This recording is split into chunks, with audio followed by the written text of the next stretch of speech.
the short journey to Westminster Abbey for a state funeral.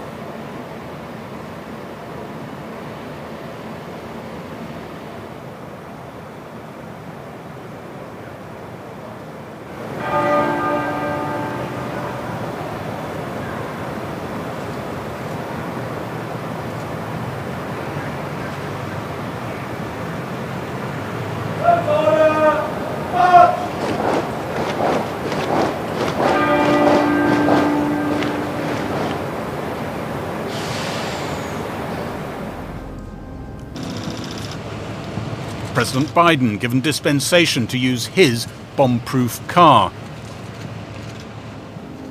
But inside the Abbey, Commonwealth leaders and royalty took precedence. In the bottom of the picture, you see the US President ushered further and further back to row 14.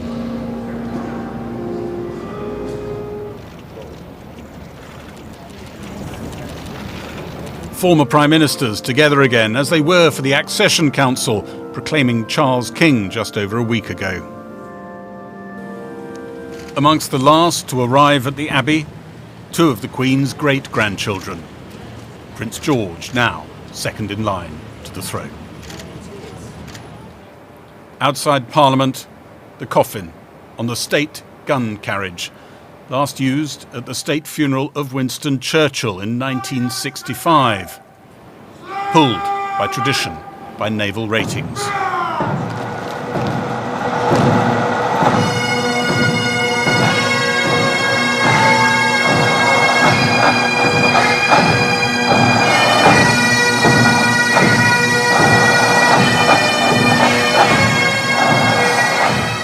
"40 march behind to act as brakes.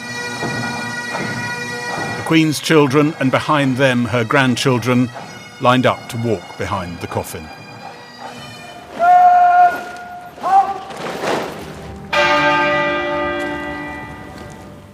The coffin arrived at the Abbey for a funeral decades in the planning.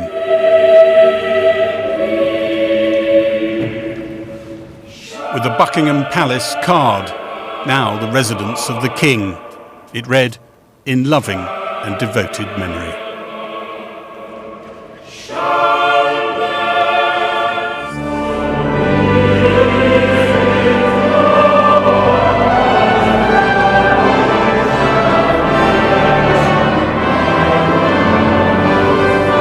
The hymns and the readings were all in line with the Queen's wishes.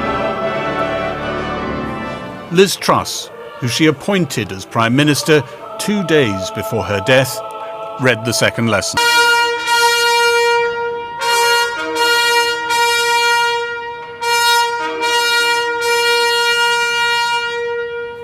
Trumpets announced a 2-minute silence. The cameras picked out former prime ministers and cabinet ministers. And amongst the European monarchs in the prime seats, behind the candle, Spain's disgraced former king, Juan Carlos. Anthem, a lament from a lone piper.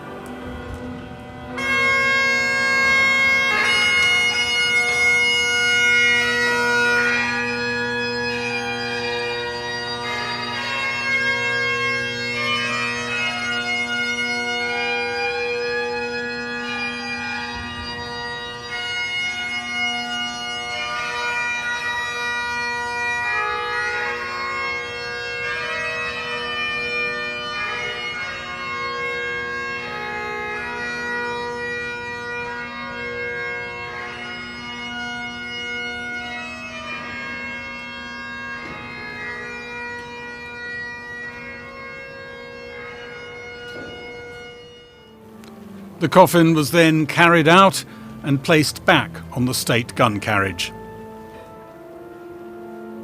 It was pulled from Westminster Abbey to the Wellington Arch at Hyde Park Corner.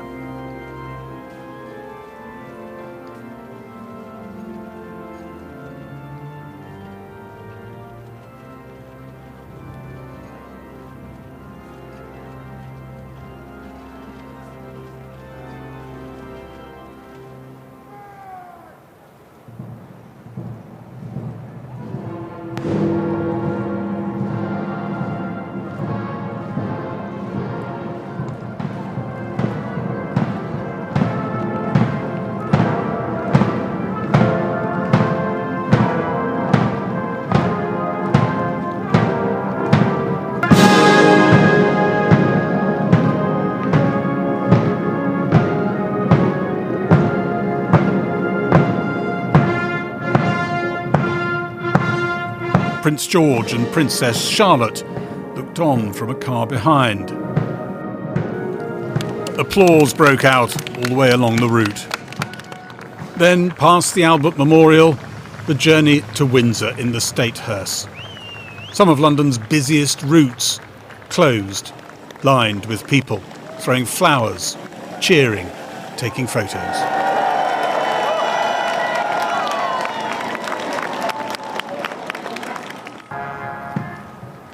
At the bottom of the screen, you can see a horse's tail catch an RAF bandsman in the face.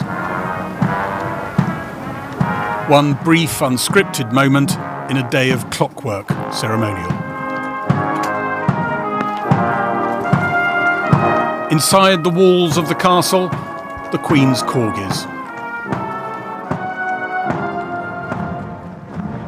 And again, arranged for a final march behind their mother and grandmother, the 4 children and grandsons.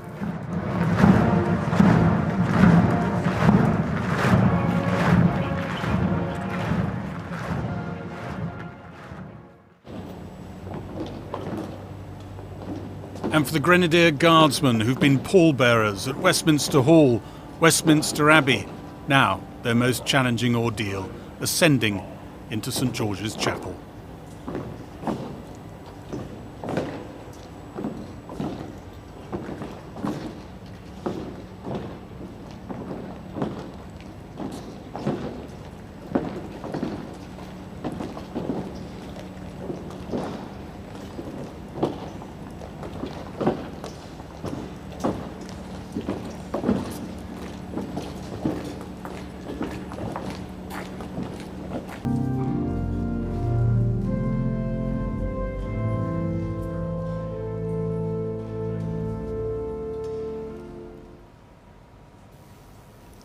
The orb and sceptre, fastened to the coffin since the lying in state, were now removed and placed on the altar, along with the imperial state crown.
And in a final ceremonial act, the Lord Chamberlain, Lord Parker, former head of MI5, broke his wand of office and placed it on the Queen's coffin.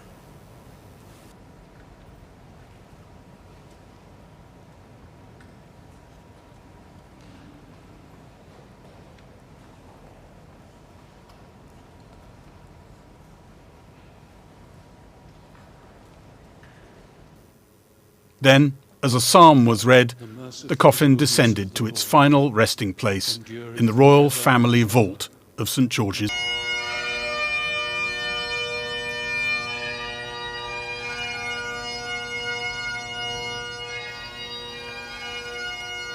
After the piper's lament, the first verse of God Save the King.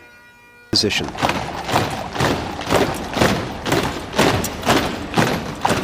And as the minute gun fired and the Sebastopol bell tolled, in the distance, the final procession began. Before the hearse, they watched the Grenadier Guards carry the Queen's company colour up towards the castle where she'd spent so much of her childhood. And as the procession swayed slowly towards the King George IV gate, there was a ripple of applause in its wake. Totally amazing. Don't think we'll ever see anything like that. Said.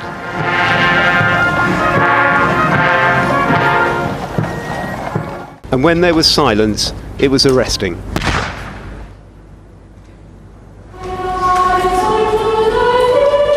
And then into a chapel under whose tiles lie the remains of 3 centuries of monarchs, they carried the longest reigning of them all.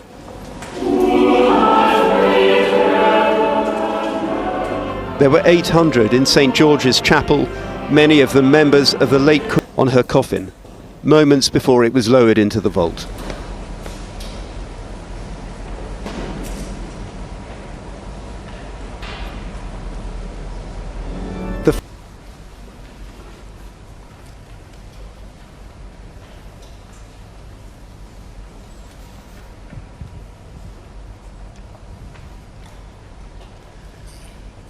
Thus it hath pleased Almighty God to take out of this transitory life unto his divine mercy the late, most high, most mighty, and most excellent monarch, Elizabeth II, by the grace of God, of the United Kingdom of Great Britain and Northern Ireland, and of her other realms and territories, Queen, head of the Commonwealth, defender of the faith, and sovereign of the most noble Order of the Garter.